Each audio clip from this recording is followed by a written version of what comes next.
Hey, Greysteel Nation, Sully here with Barbell Prescription, keeping you strong and healthy in your 50s, 60s, 70s, and beyond. Thanks for watching and subscribing. This is the third of our C7 updates, sort of chronicling my problems with the C7 radiculopathy due to a pinched nerve in my neck, right about here. Here's what's been going on. It's feeling better, but not normal. I still have a little bit of pain, but nothing like what I had before. And I'm functionally not quite 100%, although, you know, I haven't really tested my strength, so can't be sure. Told you about the MRI last time, which confirmed the diagnosis of a herniated cervical disc impinging on the C7 nerve root, which accounts quite nicely for my symptoms. I was looking over the MRI report yesterday or the day before, and the reading by radiology of the MRI report, as I discussed in the previous episode, is that, you know, this is a fairly mild herniated disc and compression as these things go. So, you know, I've been kind of lucky. This could have been a lot worse. I've seen patients in the emergency department who presented with much worse symptoms. And, you know, the pain and the occasional like paresthesias, those aren't, you know, I can deal with that. What I'm having trouble dealing with is not being able to train heavy the way I want to, especially since my training had been going so well anyway. And, you know, I just have to take this and go forward and build back up. So as I told you last time, I've been to physical therapy, told you I'd go see them. I told you my expectations were, you know, moderate. Those expectations were met. You know, they had me like do some more shoulder rolls and, you know, turning my head and just kind of stuff I was already doing. Oh, and they gave me, you know, they gave me this to strengthen my core and my back, right? This is for strengthening. Give me strong, yeah. Yeah, come on. It just shows the guy, they don't really understand what we do. I mean, I don't hold it against them. But the one thing that I was also expecting, a good thing, was they did some gentle cervical traction, neck traction on me. And that seemed to be very helpful. I wasn't actually too symptomatic at the time, but for the rest of that day and the next day or so afterwards, I had pretty good relief. I felt really pretty good. And that was kind of the major thing I wanted to get out of it. It's like, will cervical traction help? And it seemed to.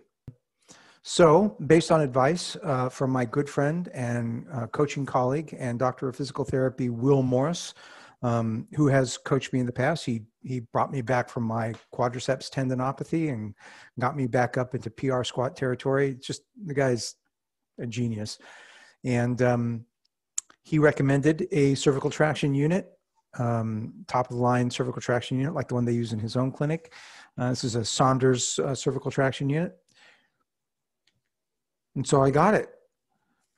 And this is now one of my principal weapons in this fight against my C7 radiculopathy. It's, I like it. It's had pretty good reviews. It's in widespread clinical use, and it has a gauge. It's a hand pump unit, has a gauge which tells me exactly how much force I'm putting on my neck. So between the gauge and a timer, I know exactly what I'm doing and how often I'm doing it. And I like that. So the unit's on the floor. You want it on a nice stable surface. These two pads go directly beneath the mastoid bones at the base of my skull, and this strap secures my head in place, you know, so I can't get away. And it's fairly snug.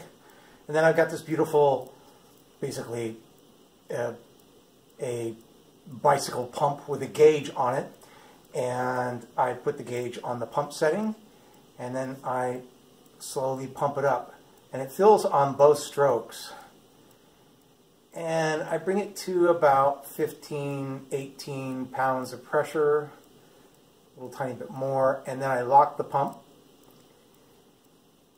and I've got a pretty good stretch on my neck now.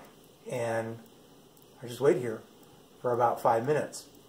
And when I'm done stretching, there's a release. What I like to do is basically push with my legs a little bit. That takes a little bit of pressure off. And then I release the pressure just a few pounds at a time.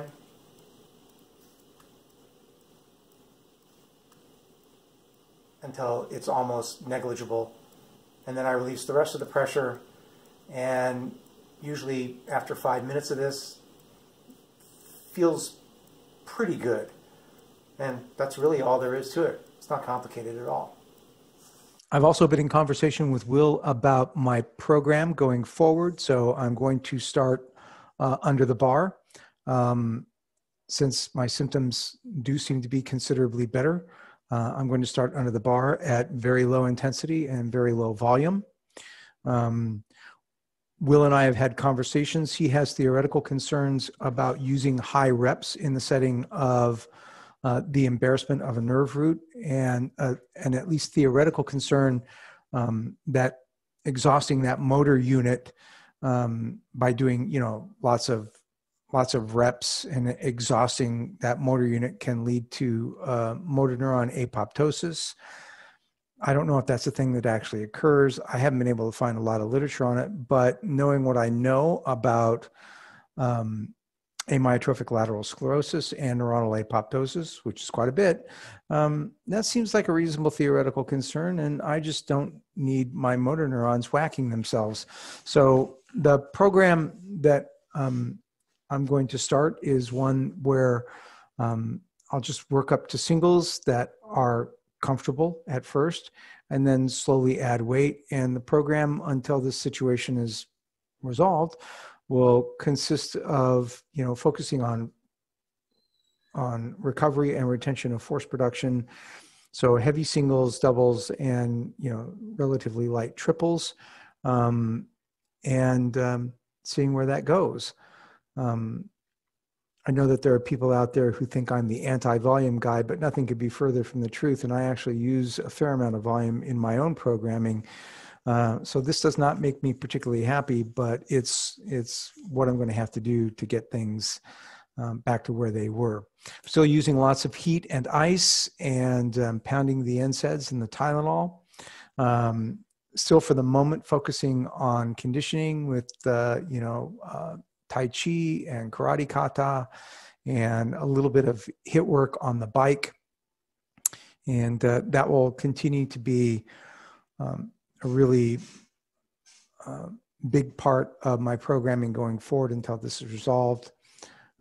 Just focus on my conditioning while I get my force production back. So that's where things are at. Could be worse, could be better. Next time, we'll see if I've been able to get back under the bar and how that went. So cross your fingers for me.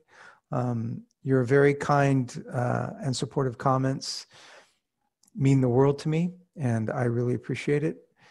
And thanks for watching, and stay strong and stay healthy, and I'll see you next time. Bye for now.